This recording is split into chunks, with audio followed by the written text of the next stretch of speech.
नमस्कार मित्रांनो, लग्नानंतर होईलच प्रेम या मालिकेच्या 1 ऑक्टोबरच्या भागात आपण पाहणार आहोत. सगळे बसलेले असताना पार्थ कोणाला तरी म्हणत असतो, इथे सगळ्यांची रिस्पेक्टने वागायचं, नाहीतर असं म्हणल्याबरोबर त्याला ठसका लागतो. तर काव्या लगेच पाण्याचा ग्लास उचलून पार्थ असं म्हणत त्याला द्यायला लागते. तर मानिनीसुद्धा तिथेच बसलेली असते. तर मानिनी तिच्या हातातील ग्लास घेऊन तो पार्थला देते. हे पाहून काव्याला जरासं वाईट वाटतं. त्यानंतर नंदिनी वसवात्याला म्हणत असते, पुन्हा जर तुम्ही माझ्या घराला त्रास देण्याचा प्रयत्न केलात तर मात्र यावेळी मी स्वतः तुम्हाला घराबाहेर काढेन. असं म्हणून नंदिनी तेथून निघून जाते. तर वसवात्या लगेच स्वतःशीच म्हणते, आता जो काही त्रास देणार आहे ना तो मी तुला देणार.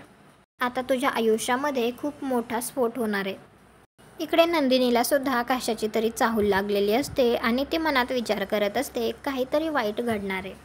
तुम्हाला काय वाटतं, आता वसवात्या नंदिनीच्या आयुष्यात असा कोणता मोठा स्फोट घडवेल? कॉमेंट करून नक्की सांगा. व्हिडिओला लाईक करा, आपल्या मराठी मालिका चॅनलला सबस्क्राईब करा. भेटू उद्याच्या भागात.